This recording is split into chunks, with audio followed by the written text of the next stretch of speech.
Ku South Africa kunatuluka ma video, ma interview, komanso ma testimony azimayi angapo ochuluka omwe anadandaula mchitidwe wa Prophet Bushiri kuti anagwererera.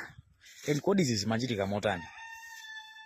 Msungwana wina dzina lake Yavuta anakambapo pa interview kunena kuti iyeyo amapita ku church kwa Bushiri ndi cholinga chonena kuti akakumane ndi man of God and moyo wake usintha.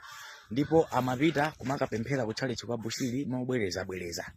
Mpaka na tsiku lina Yavuta anauzidwa ndi anyamata a Bushiri kuti akufunika akapemphere mwapadera ndi Bushiriyo. And Bushiri anafotokozera mtsikana uja ku hotelo komwe akampeze.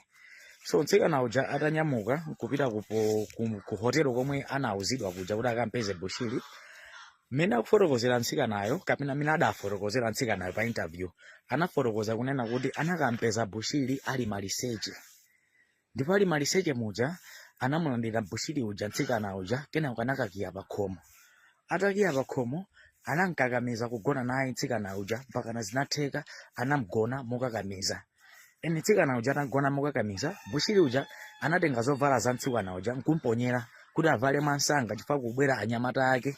Endi anatenga ndalama yokwana 5,000 rand kumpatsa mzimayo kuti anyamuke azipita.